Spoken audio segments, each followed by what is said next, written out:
देखो react app को ना इंस्टॉल करने के या फिर क्रिएट करने के 2-3 तरीके हैं, ठीक है? उनमें से हम एक तरीका तो हम देख चुके हैं। आज हम 2 तरीका देखेंगे, 2 मतलब एक तरीका जो हमने पहले देखा वो देखेंगे और एक और जो हमें अब यूज़ करना चाहिए वो देखेंगे। तो पहला क्या था, हम क्या यूज़ करते थे? क्रिएट रिएक्ट ऐप, ये करते थे इंस्टॉल करने के लिए रिएक्ट को। आज हम क्या करेंगे? वीट से क्रिएट करेंगे। अब दोनों में डिफरेंस क्या है और ये क्यों यूज करना चाहिए, ये क्यों नहीं यूज करना चाहिए? ये हो गया ओल्ड वर्जन, ये हो गया अब न्यू वर्जन।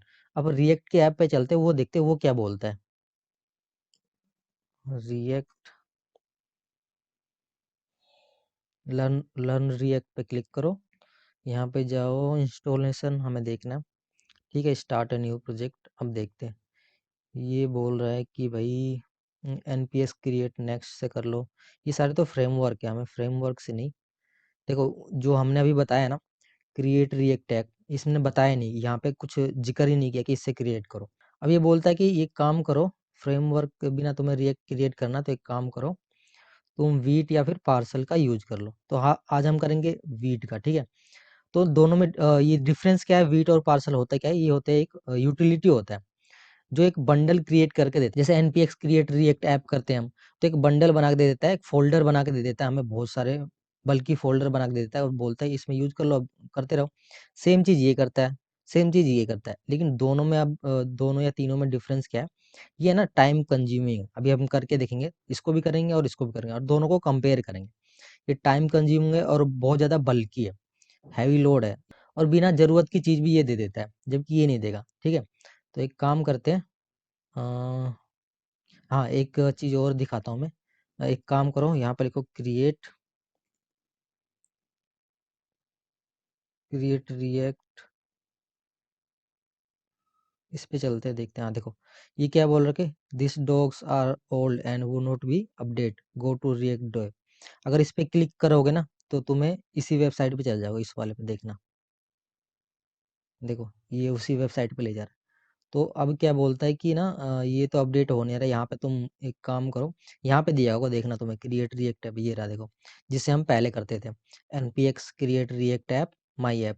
तो इससे हम क्रिएट करते थे, लेकिन अब बोलता है कि ये रिकमेंड तरीका नहीं है, ये ओल्ड हो गया, तो इससे मत करो, बल्कि काफी होता है, तुम वीट से ही क्या करो। और हम अब जो भी हम प्रोजेक्ट बनाएंगे ना वो वीट से ही बनाएंगे, तो वीट को सीखना पहले जरूरी है ना? तो एक काम करते हैं, एक फोल्डर बनाते हैं रिएक्ट। देखो ये फोल्डर के अंदर वीएस कोड को मैं ओपन कर देता हूँ। देखो वीएस कोड को ओपन मैं डायरेक्ट कर रहा हूँ, तुम यहाँ से भी कर सकते हो, ठीक है?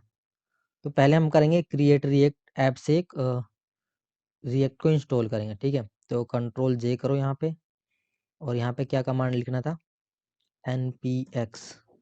अगर नोड नहीं है तो भाई इंस्टॉल कर लेना, नोड इंस्टॉल करने के बाद ये क्रिएट कर पाएगा। तो लिखना क्या था, क्रिएट रिएक्ट ऐप, और ऐप का नाम क्या लिखे, रिएक्ट ऐप लिख देते हैं ना, रिएक्ट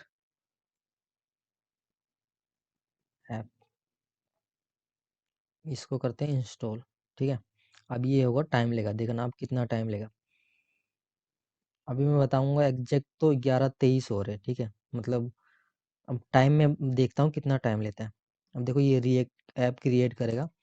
अब चलते हैं अपने वेबसाइट पे, इसको करने दो। अब देखो ये बोल रहा है वीट से करने को, वीट से करने को, तो एक काम करते हैं, इस पे ओपन करते हैं। हमें अब देखना यहाँ पे क्या बोल रहे हैं, गेट स्टार्ट पे क्लिक करो पहले, ठीक है? Getting start, okay. तो मैं किससे करना है? अ, हमें करना है रिएक्ट से, ठीक है? रिएक्ट से करना है हमें। वीट को कई जगह यूज कर सकते हैं, देखो कहाँ पे भी यूज करते हैं, वनीला भी, Vue.js में भी यूज कर सकते हैं, सॉलिड सॉलिड कई जगह यूज कर सकते हैं, हमें तो रिएक्ट से करना है, ठीक है? ये क्या ओपन हो गया, अच्छा ये डायरेक्ट ही ओपन कर दिया इसने, ठीक है? तो हाँ, ये यहाँ पे, ठीक है? क्या करना है, देखो हम करते थे पहले, यहाँ पे क्या किया हमने, npx से क्रिएट किया है ना, अभी भी देखो ये क्रिएट हो ही रहा है, ठीक है? इसको होने दो, कोई नहीं। अब हम करेंगे इसको npm क्रिएट, और वीट इसका नाम देंगे, वीट लेटेस्ट, ठीक है? इसको कॉपी कर लेते हैं, अभी करेंगे, पहले इसको हो जाने दो। अब जितने जितना टाइम ये लगा रहा है ना, इतनी देर में तो तुम चाय बना के पी भी लोगे तो भी ये इंस्टॉल नहीं होगा, तो बहुत ज़्यादा टाइम लगाता है, इसलिए हम इसको प्रेफर नहीं करते। अगर तुम्हारे पास टाइम है तो भाई इंस्टॉल करके छोड़ दो, इंस्टॉल होता रहेगा, फिर उसके बाद काम करो। काम तो इस पे भी होना है, उस पे भी होना है, कोई दिक्कत नहीं है। तो ये जो है एक तो टाइम कंज्यूमिंग है, टाइम कंज्यूमिंग है और ओल्ड है, ओल्ड वर्जन कह लो एक तरीके से, और बल्कि भी है। बल्कि मतलब जो फाइल की जरूरत नहीं है ना वो भी दे देगा हमें। तो ये फास्ट है भाई, इसलिए यूज करते हैं लोग आजकल इसको। ये फास्ट है। अरे यार क्या हो रहा है,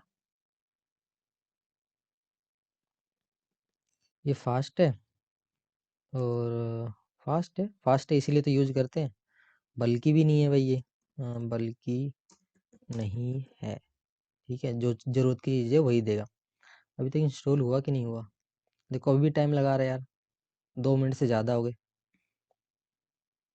इंस्टॉल करे जा रहा है, करे जा रहा है, वेट कर लो फिर।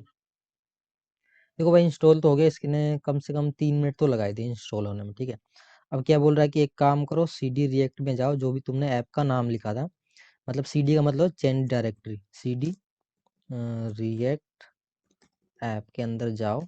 ठीक है, मैं चला गया। उसके बाद npm स्टार्ट करो। ठीक है भाई, npm स्टार्ट कर देते हैं इसको पहले। अब देखो स्टार्ट हो गया है। देखो तो ये स्टार्ट हो गया, इसके फोल्डर स्ट्रक्चर मैंने तो देखो फोल्डर स्ट्रक्चर बताने की जरूरत नहीं है, फिर भी एक बार देख लेते हैं। देखो इसके अंदर जाओगे तो ये सारे फोल्डर दे दिया इसने, जो भी बंडल बना के दे दिया। इसमें app.js में जाओगे तो ये जो लोगो है, लर्न रिएक्ट, ये सारे कहाँ है, app.js मतलब सोर्स के फोल्डर के अंदर ही है।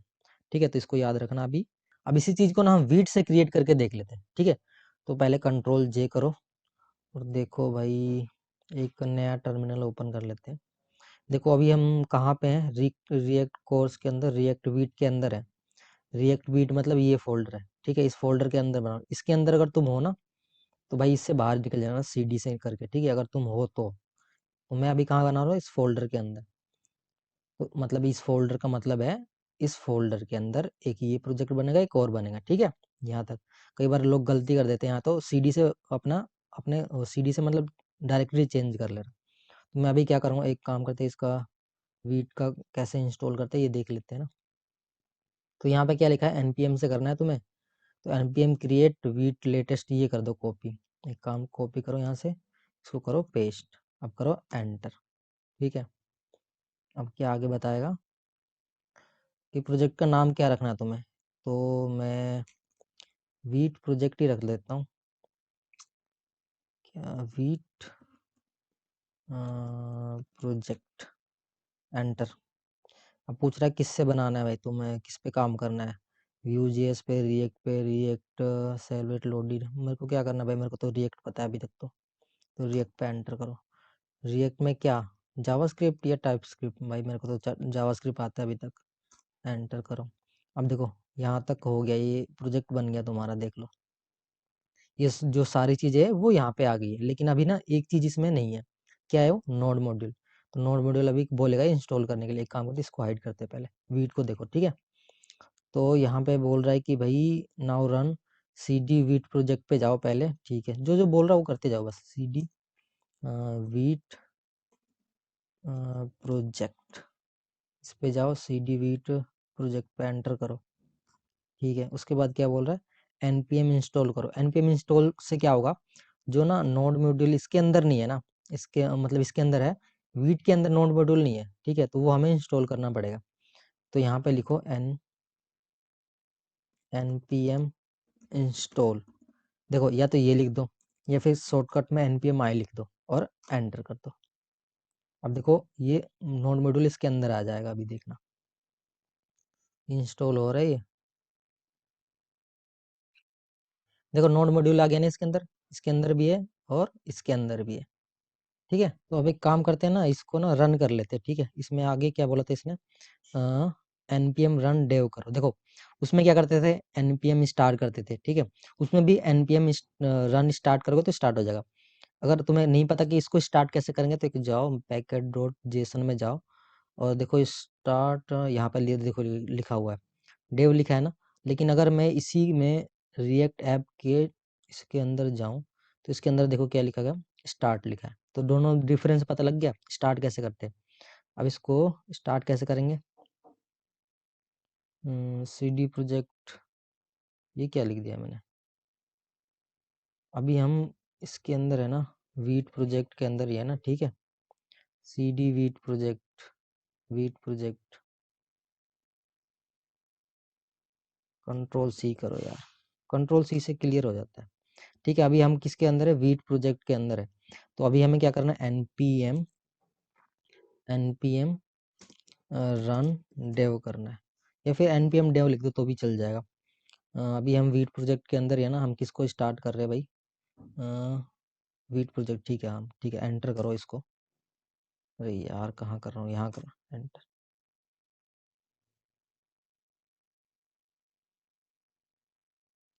इसको क्लिक करो, कंट्रोल, कंट्रोल के साथ इस पे क्लिक करो। ये देखो यहाँ पे ओपन हो जाएगा। देखो इस वाले ऐप में और इस वाले में क्या डिफरेंस है, कुछ डिफरेंस नहीं ज़्यादातर। इसका ब्लैक कर रखा है, इसका वाइट कर रखा है। अब देखो डिफरेंस क्या है, मैं दिखाता हूँ।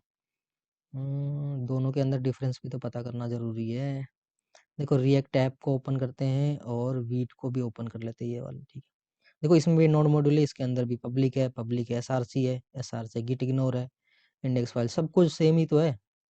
बस एक दो एक्स्ट्रा चीज़ है। हमारा मेन क्या है, SRC फोल्डर। SRC फोल्डर के अंदर ये सारा काम करते हैं ना। इसको कहाँ हटाओ यार, इसको भी हटाओ, ठीक है।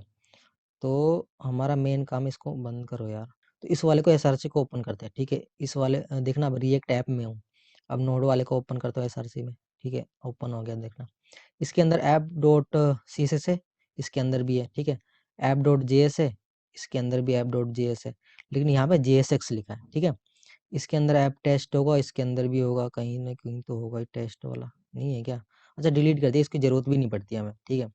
इसके अंदर हमें मेन फाइल क्या है, ऐप डॉट JS वो है। इसके अंदर app dot JSX app dot JSX है, CSS है, इंडेक्स, हाँ इंडेक्स फाइल देखो, इंडेक्स हो गया हमारा, ये रहा इंडेक्स वाला। इंडेक्स डॉट जेएस है, इंडेक्स डॉट जेएस और यहाँ पे देखो मेन डिफरेंस क्या है, यहाँ पे इंडेक्स डॉट जेएस है लेकिन यहाँ पे मेन है, ठीक है। तो डिफरेंस क्या है, अब देखते हैं। पहले एक काम करते हैं, पहले चलते हैं हम इंडेक्स वाले पे। इंडेक्स डॉट जेएस में जाओ, इसको यहाँ पे ओपन कर ले। एक काम करते हैं, इसको इस साइड को ओपन कर लेता हूँ और इस वीट वाले को, इस वीट वाले को मैं यहाँ ओपन कर लेता हूँ। देखो देखो वीट में तुम्हें मेन डॉट जेएस मिलेगा, इसमें इंडेक्स डॉट जेएस मिलेगा, लेकिन काम दोनों एक ही करेंगे। देखो ये जो यहाँ पे लिखा हुआ है, सेम चीज यहाँ पे भी तो लिखा हुआ है ना। ये तो कमेंट है, इसको हटाओ, ठीक है। अब देखो इंडेक्स डॉट जेएस CSS भी है, इसके अंदर भी होगा। ये रहा ऐप भी है, इसके अंदर रिएक्ट डॉम भी है, रिएक्ट भी है, रिएक्ट भी, सब कुछ तो सेम ही है ना।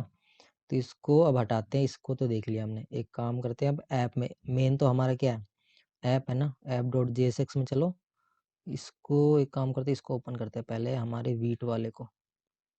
इसको ओपन करो, इसको इस साइड लेके आओ भाई, ठीक है, आ गया।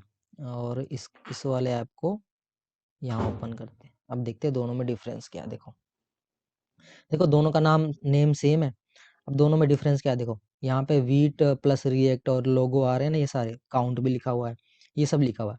तो यहाँ भी तो सेम है, देखो काउंट लिखा हुआ है, यहाँ पे स्टेट वगैरह जो भी हम मैनेज करेंगे ये सब लिखा हुआ है। इसके अंदर ये लोगो लगा हुआ है, और किसका, रिएक्ट का लोगो है और वीट का लोगो है। ऑन क्लिक फंक्शन है, इस पे क्लिक करोगे तो काउंट बढ़ेगा। ये तो बस फंक्शनलिटी ऐड, इसके अंदर फंक्शनलिटी कोई ऐड नहीं किया।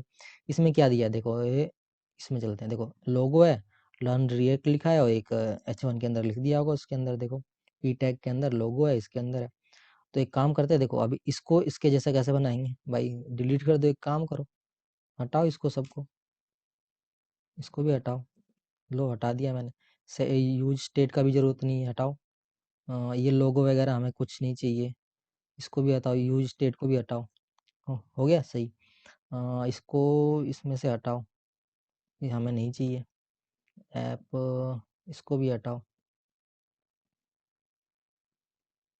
ठीक है। लोगो नहीं चाहिए हमें, नहीं चाहिए। देखो दोनों एक जैसे बन गए, देख रहे हो। अब मैं चलता हूँ, देखो ये रहा रिएक्ट वीट, दोनों में कुछ नहीं है, ठीक है। दोनों में अब लिखते हैं, एक काम करते हैं, यहाँ पे एक डिव लिखते हैं, उसके अंदर H1 लिखते हैं, उसके लिखते हैं hello Mac code by React. ठीक है, इसी को कॉपी करके मैं यहाँ लिख देता हूँ। ठीक है, अब देखो ये हो गया तुम्हारा रिएक्ट ऐप से, ये होगा तुम्हारे वीट से। अब ये स्टाइलिंग क्यों आ रही है? क्योंकि उसमें स्टाइलिंग लगा रखा है भाई, पहले से स्टाइलिंग दे रखी है, इसलिए ऐप डॉट सीएसएस को उड़ा दोगे नहीं आएगा। ठीक है, तो देखो दोनों चीज एक एक जैसे है ना। तो अब इस पे काम करो, इस पे काम करो, एक ही बात है ना। दिक्कत कहाँ आ रही है बताओ? इसको हटाओ, अब हमें कोई जरूरत नहीं है, हम इस पे काम कर लेंगे, वीट पे काम कर ले, रिएक्ट ऐप पे नहीं करेंगे। रिएक्ट ऐप को बंद कर दो, वीट पे कर लो काम। तो दोनों चीजें यहीं पे हम, तुम कंपोनेंट बनाओ, कुछ भी बनाओ, एसआरसी फोल्डर में सब कुछ तुम जैसे मैं करता था वैसे करूंगा मैं। तो दोनों में डिफरेंस नहीं है, बस डिफरेंस ये है, ये बल्कि है, ये फास्ट है। तो ज़्यादातर हम रिएक्ट भी बोलता है कि भाई तुम वीट का यूज करो। ठीक है, अगर तुम्हें करना है तो फ्रेमवर्क तुम्हें करना, अगर फ्रेमवर्क नहीं करो, जैसे नेक्स्ट डे फ्रेमवर्क होता है, तो तुम काम करो वीट से, वीट से करो या तो पार्सल से करो। देखो पार्सल से करने की जरूरत नहीं है, अगर तुम करना चाहो तो जाके देख लेना भाई, वीट से मैंने क्रिएट करके दिखा दिया। और मैं जो भी अब नेक्स्ट प्रोजेक्ट बनाऊंगा वीट पे ही बनाऊंगा, क्योंकि ये आसान है और लोग, मैंने पहले नहीं बताते तो अब बता दिया मैंने। अब क्या, और मैंने फोल्डर स्ट्रक्चर क्या होता है क्या नहीं होता है, इसके अंदर क्या होता है, ये क्या फोल्डर स्ट्रक्चर की बात तो मैं पहले ही कर चुका हूँ, डिटेल्स में बता चुका हूँ, जो कि पहले एपिसोड में ये नहीं बताया था, तो ये आज मैं बता दिया। और आने वाले जो भी लेक्चर होंगे मैं वीट से ही बनाऊंगा। ठीक है, तो कोई दिक्कत नहीं है। तो जो नहीं देखेगा वो देख लेना भाई, इस लेक्चर को देख लेना। ठीक है, तो आज की क्लास यहीं पे खत्म करते हैं।